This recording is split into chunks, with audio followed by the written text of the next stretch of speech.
Hello friends, आज की video हम बात करेंगे जीरो एफआईआर और ई एफआईआर। यानी जो जीरो एफआईआर होता है वह कैसे होगा और जो ऑनलाइन एफआईआर करते हैं उसका क्या प्रोसीजर है। तो मैं दोनों का प्रोसीजर आज बताऊंगा। जीरो एफआईआर करने का क्या प्रोसीजर होगा और ई एफआईआर यानी ऑनलाइन एफआईआर करने का क्या प्रोसीजर होगा, इसका क्या उद्देश्य है दोनों को बनाने का, इसके बारे में मैं चर्चा करूँगा। तो आज मैं भारतीय नागरिक सुरक्षा संहिता के बारे में इन दो तरह के अब बताऊंगा कि आपका एफआईआर दो तरह से कैसे होगा। तो कहीं मत जाइए, वीडियो के साथ मेरे बने रहिए। मैं जानकारी के साथ आप सभी के अपने पसंदीदा YouTube channel law education GK में स्वागत करता हूं। दोस्तों, अगर आप मेरे चैनल पर नए हैं तो प्लीज़ चैनल को सब्सक्राइब करिए। चलिए, आज की वीडियो हम बात करेंगे जीरो एफआईआर के बारे में और ई एफआईआर के बारे में।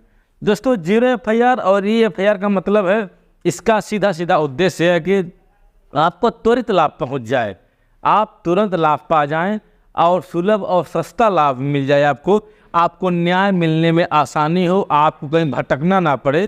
कहीं भी कोई घटना क्राइम होता है तो आपको अभी ज़रूरत नहीं है कि आप उस एरिया को खोजेंगे किस थाने के अंतर्गत घटना घटी है। आप कहीं पर भी हो, किसी भी जगह पर आप वहीं से एफआईआर दर्ज करवा सकते हैं, जीरो एफआईआर करवा सकते हैं। और आप अपने मोबाइल से, फ़ोन से, किसी भी माध्यम से आप ऑनलाइन एफआईआर भी दर्ज करवा सकते हैं। तो इसका सबसे अच्छा बेनिफिट है कि आप अपने घर बैठे किसी भी घटना की कभी भी एफआईआर दर्ज करवा सकते हैं कहीं भी। तो चलिए, एफआईआर दर्ज करने के बाद भी क्या प्रोसीजर होता है, इसका क्या प्रोसीजर है, इसके बारे में मैं इस वीडियो में चर्चा करने वाला हूँ। दोस्तों, सबसे पहला अगर इनका उद्देश्य बताएँ तो इसका है सुलभ लाभ। माने सबसे अच्छा लाभ है कि तुरंत आपको लाभ मिल जाएगा। और दूसरी बात इसमें है त्वरित निस्तारण का। त्वरित निस्तारण, इसका निस्तारण बहुत ही जल्दी तरीके से होगा। यह नहीं कह सकते कि आपकी एफआईआर दर्ज हम नहीं करेंगे या आपकी एफआईआर दर्ज नहीं होगी, उनको करना ही पड़ता है। सुलभ और सस्ता। इसमें दोस्तों तीसरी बात आती है पारदर्शिता की। पारदर्शिता यानी कि और जवाबदेही की। आपको एफआईआर दर्ज करना ही पड़ेगा और आसानी से आप अपना जो भी काम हो रहा है उस पर देख सकते हैं, ऑनलाइन चेक कर सकते हैं। तो जीरो एफआईआर और ई एफआईआर के हमारे बहुत सारे लाभ हैं। अब हम बात करेंगे कि जीरो एफआईआर के बारे में। पहले हम जीरो एफआईआर की बात करेंगे, फिर ई एफआईआर की बात करेंगे, ऑनलाइन एफआईआर के बारे में। तो जीरो एफआईआर के बारे में अगर बात करेंगे कि इसको कैसे दर्ज कराया जा सकता है, सबसे बड़ी बात हमारी होती है कि इसको दर्ज कैसे करवाएं जीरो एफआईआर के लिए। तो जीरो एफआईआर के लिए मान लीजिए कहीं पर कोई क्राइम घट रहा है और आप उस स्थान पर नहीं हैं, तो आप तुरंत क्या करें, जहाँ कहीं भी हैं, अगर आपको सूचना मिलती है कि फला क्राइम हो रहा है तो तुरंत जहाँ कहीं पर भी हो आप नज़दीक की पुलिस स्टेशन पे तुरंत दरखास्त देकर के आप एफआईआर दर्ज करवा सकते हैं। अब वह पुलिस स्टेशन का जो आईओ इंचार्ज होगा, जो चौकी वहाँ का इंचार्ज होगा या सो होगा, वह ये नहीं कह सकता कि यह घटना मेरी एरिया का नहीं है, यह कभी नहीं कह सकता। वहाँ उसको जीरो एफआईआर दर्ज करना ही पड़ेगा, आपको हैरान परेशान नहीं कर सकता है। दूसरी बात दोस्तों, बात करें, इसका पंजीकरण होता है। ठीक है, पंजीकरण होता है। आप सूचना देंगे, उसके बाद इसका पंजीकरण होगा और एसएचओ जो भी वहाँ का एसएचओ होगा या इंचार्ज होगा वहाँ का, जहाँ भी आप देने जा रहे हैं, चौकी इंचार्ज हो सकता है, इंचार्ज, आप उनको दरखास्त देते हैं, उनका पंजीकरण होगा एसएचओ द्वारा या वहाँ के जो इंचार्ज होंगे उनके द्वारा। उसके बाद इसकी प्रारंभिक जांच शुरू हो जाती है। प्रारंभिक जांच, ठीक है, प्रारंभिक जांच। अब प्रारंभिक जांच 14 दिनों के अंदर इसको करना ही पड़ता है, इसलिए कि वह देखा जाता है कि अगर घटना जो अपराध हुआ है 3 साल से लेकर 7 साल तक का है, तब वह जांच 14 दिन के अंदर शुरू कर दी जाती है। उसके बाद इसका क्या होता है, स्थानांतरण, ट्रांसफ़र हो जाता है। ठीक है, इसको ट्रांसफ़र कर दिया जाता है उसी थाने में जिस थाने के अंतर्गत अपराध होया बताया जाता है। बात समझ में आई? जहाँ पर अपराध होता है उस थाने में क्या होता है, इसको ट्रांसफ़र कर दिया जाता है और लास्ट में वहाँ पर जब जाती है तो वहाँ पर इंक्वायरी यानी जांच शुरू हो जाती है। बात समझ में आई? 0 FIR आसान भाषा में समझिए कि अगर कहीं पर भी आप किसी भी स्थान पर हैं, मान लीजिए आप रहते हो दिल्ली में और अगर घटना कोई घटती है यूपी में, मान लीजिए आजमगढ़ में, आपके परिवार के साथ कोई घटना घटती है तो ज़रूरी नहीं है कि आप आजमगढ़ में रहे तो ही FIR दर्ज होगी, नहीं। आप दिल्ली से ही अपने स्टेशन के अंतर्गत किसी भी स्टेशन में जाकर दिल्ली में वहाँ पर दरखास्त दे करके नज़दीक के पुलिस स्टेशन में FIR दर्ज करवा सकते हैं। उसका पंजीकरण हो जाएगा, प्रारंभिक जांच की जाएगी। यह मामला 3 साल से 7 साल के भीतर है, 14 दिनों के अंदर जांच शुरू कर दी जाएगी। अगर अपराध बनता है तो उसके बाद उस मामले को ट्रांसफ़र कर दिया जाता है आजमगढ़ के लिए संबंधित क्षेत्र में और वहाँ पर जांच इसकी होती है। ठीक है, तो 0 FIR के बारे में आपको आसानी से समझ में आ गया होगा, मैं आशा करता हूँ। अब हम बात करेंगे EFIR के बारे में।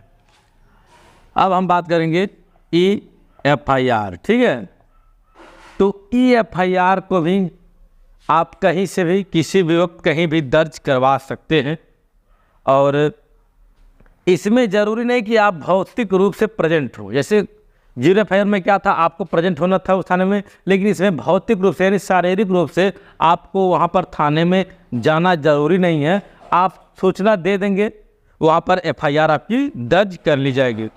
इसके लिए दोस्तों आपको पहले सबसे पहले लॉगिन करना होगा। ठीक है, लॉगिन, इसका जो भी ऐप्स है वेबसाइट पर आपको EFIR खोल करके लॉगिन करना होगा।